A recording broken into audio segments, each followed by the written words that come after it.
What's happening, everybody? I'm Steve, and welcome back to Junk Drummer TV and my completely original video series, What Makes This Drum Track Great, Episode 3. Today's track comes from the masterpiece from 1996, Evil Empire, by that band who hates capitalism so much they only charged $125 per ticket. But we're not going to talk about that today. We're going to be listening to Bulls on Parade. Probably maybe my favorite track of theirs. If you've been a student of mine, if you've reached any kind of level of proficiency to play the song, you've definitely played the song. So today we're going to find out what makes this drum track great. When this record came out, I was a freshman in college, and I had an 82 Volkswagen Rabbit. And I don't think this CD, that's right, kids, CD, left my radio, and that radio cost more than the whole car itself. So before we get into it, because Rage Against the Machine hates capitalism so much, they are absolutely going to copyright claim this video, and that's fine. I'm not going to get on here and do a live stream to bellyache about it, but if you'd like to help me out, you could give me a like, comment, and share. Go back through the history of the channel and check it out. I've done 2 other videos like this, and I have 100 plus drum teacher react videos and a bunch of other stuff, so that's how you could help me out, because I am working for the man today. Hashtag Tom Morello's Mercedes.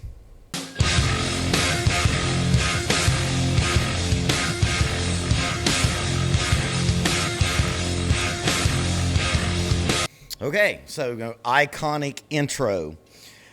This drum part, if we're going to assume that this came from a riff, and I think that's kind of how that band does it. You know, Tom Morello is the musical mastermind behind this.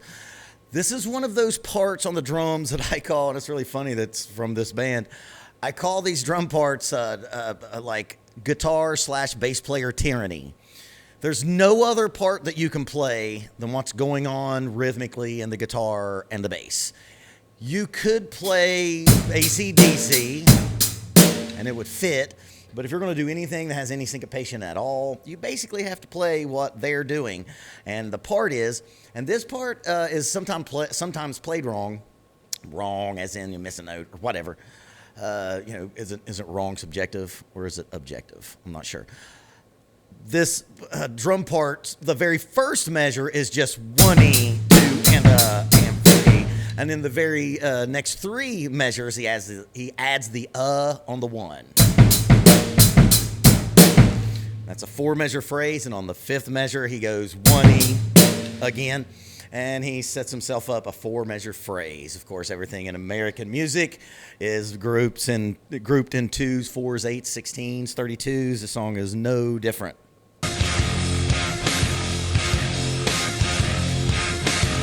Yeah, there's just no other part, and we're going to talk about that a lot on this song today. Some of this stuff, like the drums, they're just written for you. It's just up to you to discover it, right?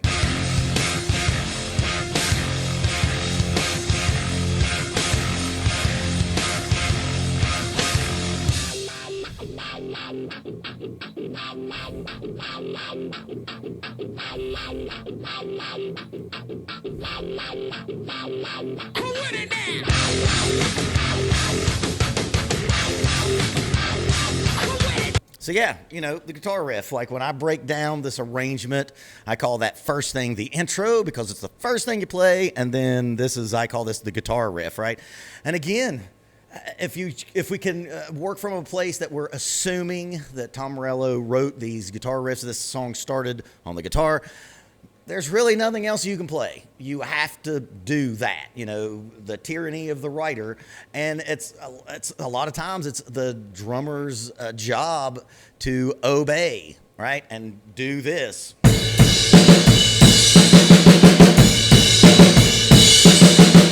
Right?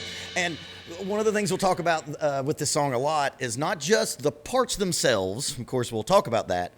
But it's the feel of it. The really unique thing about Brad Wilks. If I had to describe him, is it Wilk or Wilks? Man, I really hope it's Wilks. I'm going to use that. Maybe I'll just call him Brad from now on. This is Steve from the future. And yes, I know I'm going to mess up his name for the rest of this video because it is Brad Wilk. My bad. The best way I can describe him is if Questlove grew up on Black Sabbath and Led Zeppelin. but more Sabbath. That's the best way I would describe Brad, right? And the feel that he plays with is real funk. You know, when you think about this area, and I said funk with an N. When you think about the era that this came out, you know, we're talking about, you know, rap rock, you know, whatever that means. And of course, they did it best. You know, Korn, I guess, would have been a rap rock band, sorta, not for long. And Brad Wilks plays like a hip-hop drummer, and we're going to see that later on in the verse. Now, that again, that part right there, it's just got to be that. It can't be anything else. You know, imagine playing like, you know, anything else. It won't fit, right? So now, let's get into the verse.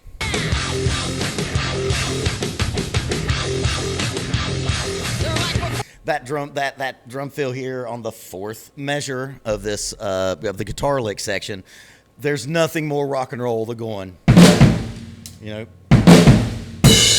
big open, what I call a drum set flam, right? This song is best played with stink face or stank face. The song is best played with stank face. Explode, shattering the mold, even dropping hits like they like, oh, get the fuck out the commode with the short shot. Sure to make the bodies drop, dropping no copio, no corners of co-op. Terror rays drenching, quenching the dark. Okay, so that verse is a good example of how Brad plays conceptually. And when I teach this song, this is the note that most drummers play wrong. If you listen to the guitar part, it's down, down, bow, right? And if you were playing this more like a rock drummer, you would go, down, down, down, right? But Brad's not. He's playing like a funk player, right? So he's foregoing that big and of two, da, da, da, and playing a syncopated E, a 4E after that. Now, this is a two-measure phrase. If you watch my videos, you watch the channel, you know we love a good two-measure phrase around here because it gives you, I mean, it's just a simple concept. It gives you more room to be creative. 8 beats instead of 4. But that is a good example of him not playing like a traditional, like, you know, rock drummer, although he very much is a rock drummer. It's very influenced by funk and hip-hop. He, instead of him playing, he plays on the first measure anyway. You know, that's the first measure. And then the second measure is just one extra note. You play the 3 on the 3E, a 4E. Right? So you put those two measures together.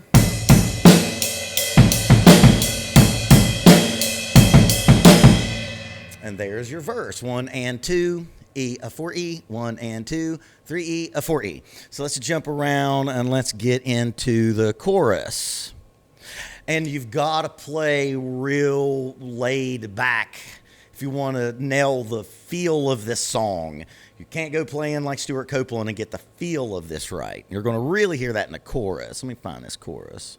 Running around the family with a pocket full of shells.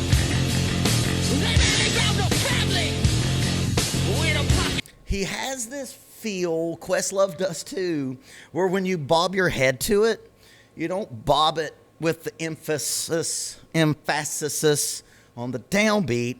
It's the emphasis is on the upbeat. It's like, and he's not going, you know, he's not doing that, but it's like implied.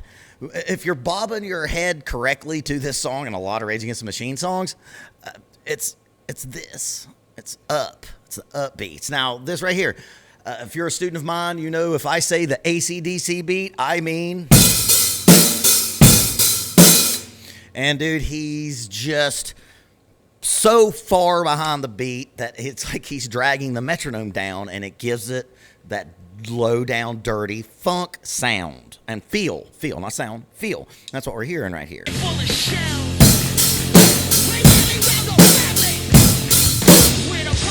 And of course, those hits. Right, so 1, 2, 3. 1, 2, 3. Right? So just a little spice there at the end. But if you notice, if you think about, I always think about when I'm writing parts, I got to think about it in linear time with what's going on before it and what's going to go on after it. Well, that verse is so notey and syncopated that when you come back to that chorus and it's just that slamming 1, 2, 3, 4, it hits harder, it hits bigger. When you go from something relatively notey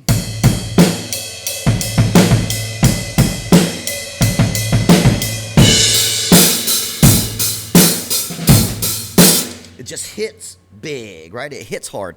And something else I like about this song, it's the reason why I teach it, is I think we can get caught up in the paradigm of playing the verse on the hi-hat and then going to the ride cymbal for the chorus, right? Tom Petty rules. I'm going to do a video one of these days, talk about the Tom Petty rules. My students know this speech.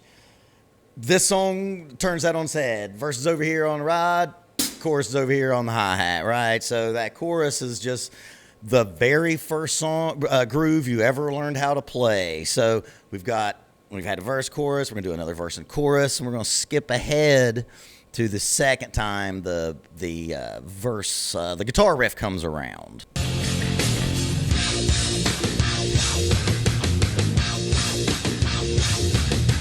Like how he's playing those 16s. I mean, it's just way back and like it's not swung, but it's almost like it should be, but it's not. And it's really hard teaching the concept of feel because you can't write it down. I could write down that transcription that he just played. 1 and 2 and 3 and a 4 and a. But I can't quantize, and I think I said that word right, the abstract concept, the mojo of the feel, right? And it's something that like you really have to be playing a next level chess to figure out like your feeling, the feeling that you're putting into the groove. And this song is more important in that way than even the parts themselves, which are all, of course, perfect.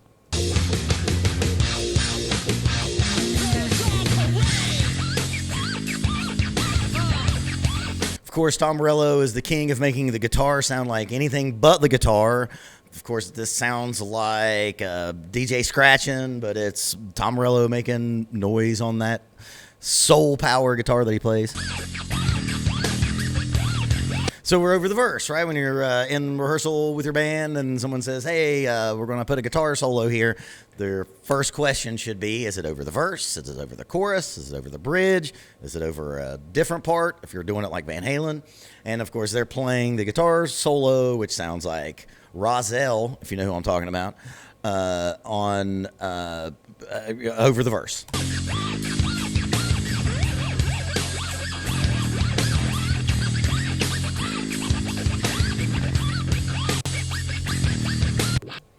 Okay, so now we're getting to the third time we've played this guitar riff.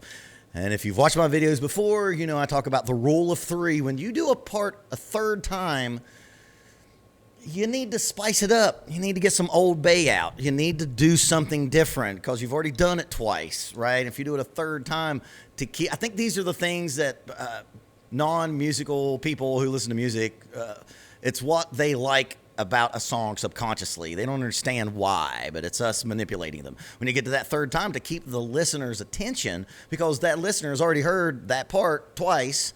Third time, do a little something different. And this time he's going to play a big 30-second note drum fill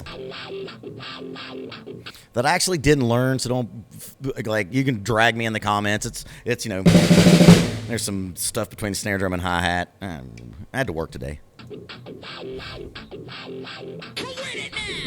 So exact same part for the first 3.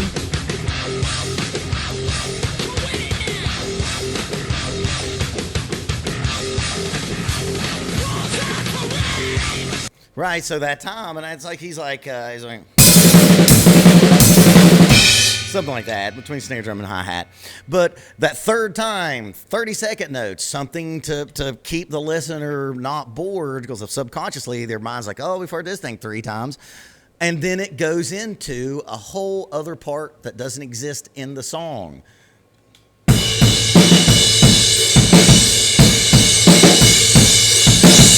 know, 1 and 2E, 1 and 2E and 3, a 4D, 1 and 2E and 3, a 4D. I'm trying to play quiet enough so you can hear me count, because I'm not sure if you could, if I didn't.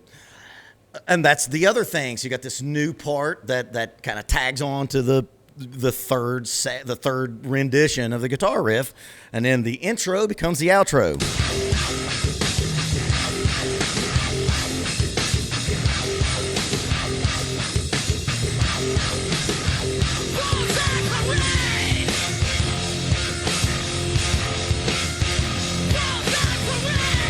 And there's that guitar bass player tyranny. There you couldn't do anything other than that. That's the only part that could be played there.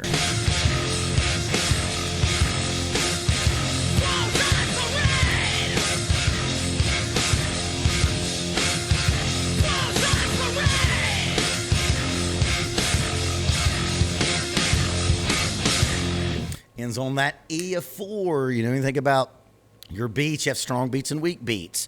You know, he ends on, what was it?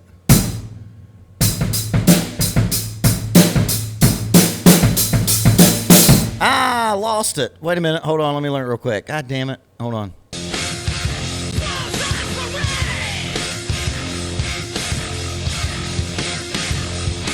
Yeah. Right. And ending on that E, and kind of leaves you just like hanging right there. What we heard today, and hopefully I was able to demonstrate everything correctly, is what you should do when you like a lot of genres and disparate genres. Brad Wilk's, man, I really hope it's Wilk. I really hope it's Wilk's. Yes, I know. You know, this guy was a big funk fan, and he was also a rock fan, and he brought those influences. And it's one of the best things that happened in the 90s was tearing down that wall between those genres. It needed to happen. George Clinton was trying to do it with Funkadelic back in the day, right? But then, like, they synthesized it and made it better and gave it a message, and it took over the world. So Brad Wilk's, Rage Against the Machine, I love them. I've caught a lot of flack for kind of seeming like they're a little hypocritical with high prices of tickets and asking their fans to do things in order to be able to go to their show.